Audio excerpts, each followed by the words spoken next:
को सहृदय नमन, उनकी सुमधुर स्मृतियों को नमन। जो स्मृतियाँ भारतीय साहित्य में अभी भी प्राण फूंकती हैं,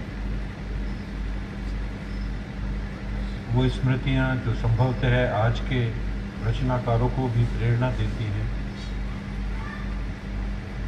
वो स्मृतियाँ जिनमें आज भी प्रत्यक्ष और परोक्ष रूप से भारतीय संस्कृति की आभा गूंजती है,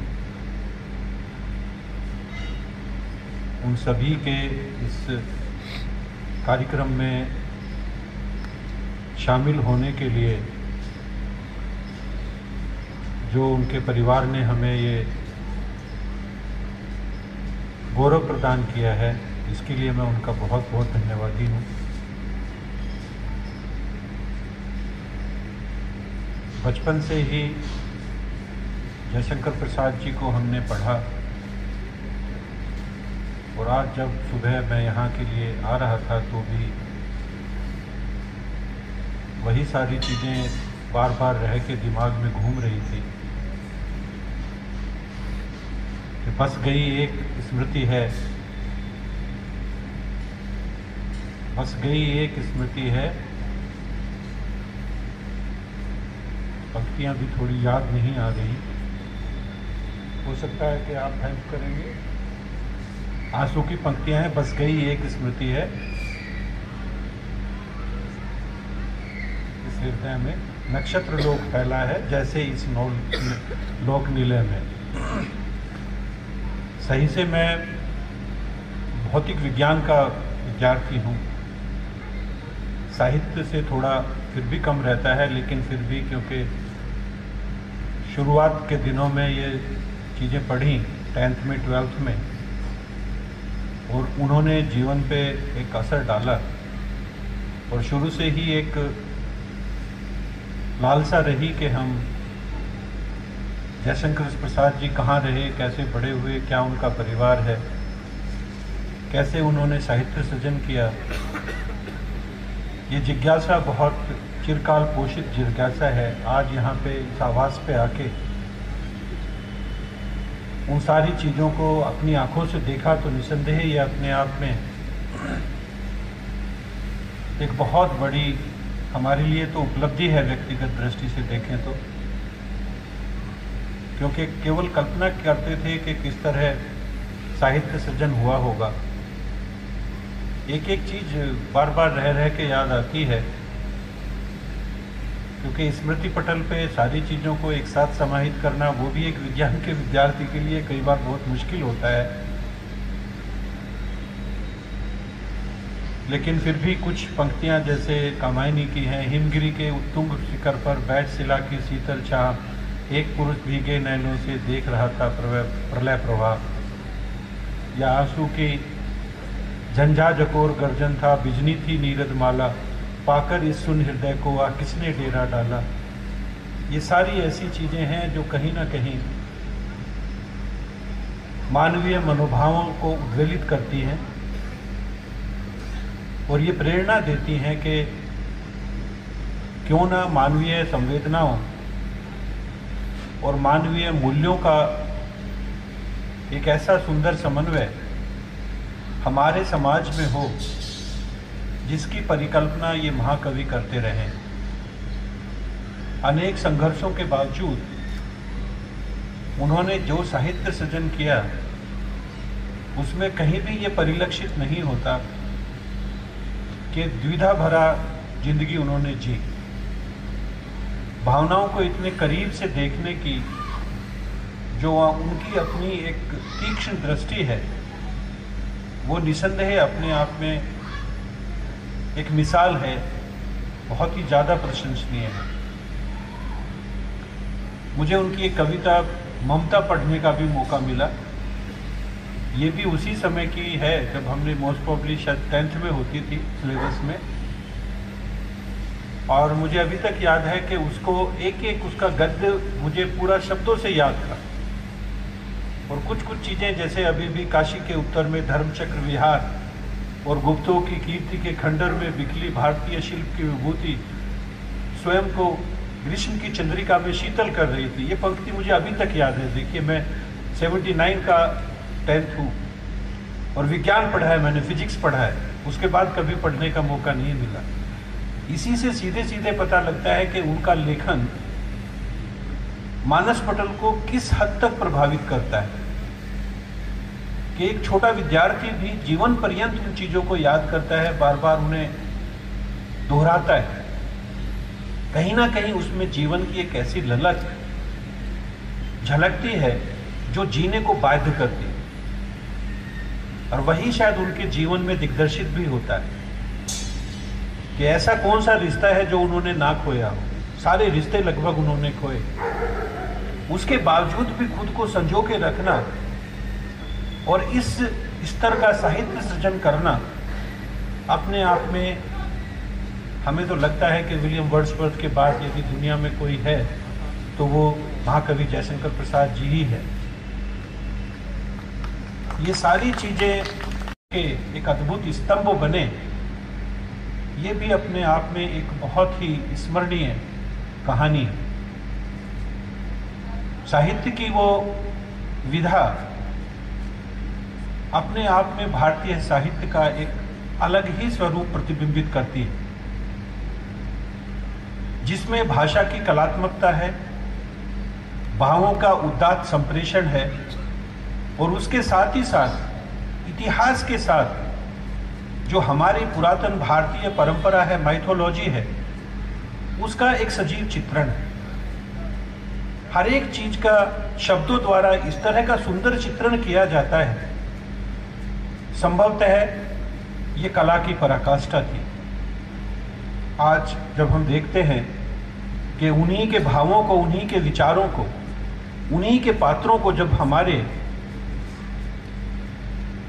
जो कला जगत से जुड़े लोग हैं, या तो वो फाइन आर्ट्स के रूप में या वो परफॉर्मिंग आर्ट्स के रूप में, जब उन्हें मंच पे या कैनवास पे दिखाते हैं तो अनायास ही एक ऐसी अद्भुत छटा छूटती है जिसको शायद मानस पटल के अंदर संजोना, उसको इकट्ठा रखना किसी भी दर्शक के लिए, किसी भी श्रोता के लिए एक बहुत बड़ी दुविधा होती है।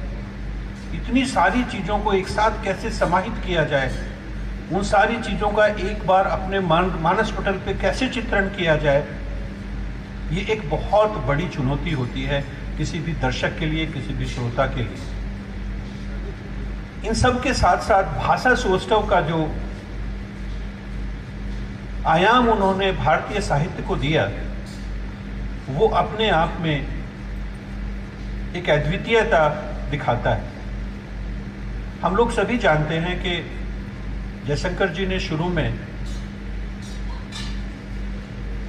जो हमारी सुसंस्कृत हिंदी भाषा है उसमें नहीं लिखा था, कुछ रीजनल लैंग्वेजेस में उन्होंने लिखा था, और बाद में उनका अलग से प्रकाशन भी हुआ।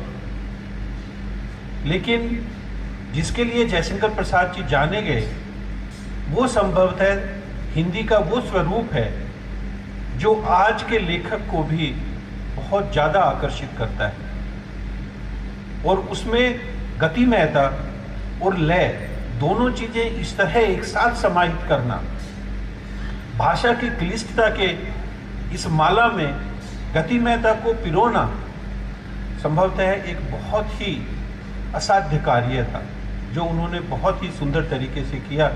आज भी उनकी द्वारा लिखी गई कविताओं का जब गायन होता है तो बिल्कुल ऐसे लगता है कि पता नहीं, यहाँ पे तो केवल और केवल यही शब्द होना चाहिए था, कुछ और हो ही नहीं सकता। ये शक्ति है उनके संप्रेषण की, उनकी जो अंदर की भावनाओं है उनको प्रकट करने की, और भाषा को सही तरीके से इस्तेमाल करने की उनकी जो पारंगत प्रवृत्ति है वो उसमें दृष्टिगत होती है। मुझे ये कहने में बिल्कुल भी गुरेज नहीं है कि मेरे व्यक्तिगत स्तर पे तो उन्होंने मुझे बहुत प्रभावित किया, और उनकी जीवन गाथा जब पढ़ी तो उससे संघर्ष करने की प्रवृत्ति भी पैदा हुई। आज ज़रूरत इसी बात की है कि इस तरह के महान लोगों की जीवन गाथाएं आज की पीढ़ियों को सुनाई जाए, उनको दिखाई जाए। और जो ये सारे आज चित्र हमने यहाँ पे देखे, उनकी लाइफ हमने यहाँ देखी, उस सब को हमें आज के स्कूलों में, आज के कॉलेजों में ज़रूर दिखाना चाहिए। कम से कम इससे ये तो पता लगेगा कि इतनी विषम परिस्थितियों में भी वो कितने अच्छे, केवल कवि ही नहीं, एक नाटककार के रूप में, एक कहानी लेखक के रूप में उन्होंने अपने आप को स्थापित किया। इसके साथ ही साथ एक दूसरा महत्वपूर्ण पहलू और है जो संभवतः अभी तक अनएक्सप्लोर्ड है। उनके अपने राइटिंग्स में इतिहास की भी एक झलक है। इतिहास के उन पहलुओं को अभी तक हम लोगों ने एक्सप्लोर नहीं किया है, केवल साहित्यिक दृष्टि से उनको देखा गया है। उनका नाटक समुद्रगुप्त मुझे पढ़ने का मौका मिला। जिस तरह का चित्रण उसमें किया गया है वो एकदम सीधे सीधे सजीव हो उठता है। अब उसकी ऐतिहासिक प्रमाणिकता क्या है, उसके ऊपर भी शोध की आवश्यकता है कि क्या वास्तव में वो बिल्कुल ऐतिहासिक तथ्यों को प्रकट करता है। क्योंकि हमारे यहाँ पे एक परंपरा रही है, वो भले ही हमारे काव्य हो या गद्य हो, आमतौर से ये देखा जाता है कि वो सारी की सारी चीजें कहानी का प्रतिरूप है, वो इतिहास को प्रतिबिंबित नहीं करती। इवन यहाँ तक कि हमारे महाभारत और रामायण को बाहर के लोग ये कहते हैं कि ये तो कहानियां हैं, ये सच्चाई नहीं है। ऐसे में ये भी एक बहुत महत्वपूर्ण पहलू है जिस पे हमें विचार करने की ज़रूरत है कि क्या उनके द्वारा वर्णित जो नाटक हैं उनमें जो चित्रण किया गया है, चरित्रों का चित्रण किया गया है, ऐतिहासिक महत्व, ऐतिहासिक तथ्य दिए गए हैं, उनकी प्रमाणिकता क्या है, क्या वो वास्तव में ठीक है। जहाँ तक किसी भी पात्र को एक स्वरूप देने की बात उठती है, उसमें संभवतः जयशंकर प्रसाद जी का कोई दूसरा सानी नहीं। दोनों चीजें बहुत ज्यादा महत्वपूर्ण होती हैं। यदि आप चीजों को लोगों तक पहुंचाना चाहते हैं, जनमानस तक पहुंचाना चाहते हैं, तो आपको भाषा पे अपनी कंट्रोल होना चाहिए, एक नियंत्रण होना चाहिए, और भाषा भी ऐसी होनी चाहिए कि उसे आम आदमी पहचाने। लेकिन भाषा सौष्ठव के साथ चित्रों का प्रदर्शन, कथन, ये अपने आप में एक बहुत बड़ी चुनौती होती है कि आप जो आपके विशिष्ट जन हैं, जो भाषा के मर्मज्ञ हैं, उनके लिए लिख रहे हैं, साथ ही साथ आप एक जनसाधारण के लिए भी लिख रहे हैं। बहुत सारे ऐसे लेखक हैं जिन्होंने जनसाधारण के लिए लिखा, उनको प्रसिद्धि भी मिली, लेकिन यदि भाषा की बात करें तो संभवतः वहां पीछे रह जाते हैं। महाकवि जयशंकर प्रसाद जी के केस में ऐसा नहीं है। वो साधारण भाषा में भी लिख सकते हैं, अनेक उदाहरण हैं, लेकिन वो क्लिष्ट हिंदी में भी लिख सकते हैं। और उसके साथ साथ, जैसा मैंने अभी थोड़ी देर पहले कहा कि उसकी लय और जो उसका सार होता है वो दिखने में नजर आता है। तीसरी महत्वपूर्ण बात जो मुझे सबसे ज्यादा अच्छी लगती है वो है कि उनके गद्य में भी एक कंटिन्यूटी होती है, गतिमयता होती है, डायनेमिज्म है। और इस डायनेमिज्म में एक किस्म की मिस्ट्री भी है, रहस्य भी है। आप जब किसी उनकी कहानी को या नाटक को पढ़ते हैं तो आप ये जज नहीं कर सकते, आप ये सोच नहीं सकते कि अगले क्षण क्या होने वाला है। ये एक सबसे बड़ी महत्वपूर्ण चीज है जो संभवतः बहुत सारे लेखक नहीं कर पाए, और जयशंकर प्रसाद जी ने जिस शिद्दत से किया उसका उदाहरण दूसरा नहीं मिलता। और यही एक कारण है कि संभवतः उनको छायावाद का सबसे मजबूत स्तंभ माना जाता है। मैं आप सभी को बहुत बहुत धन्यवाद देता हूं कि मुझे भी इस संगोष्ठी का हिस्सा बनने का मौका दिया, और कम से कम इस बात के लिए तो आपका बहुत ज़्यादा आभारी हूँ कि जो मैंने स्कूल के समय में पढ़ा था, एक बार उसको फिर से याद कराने का अवसर मुझे मिला।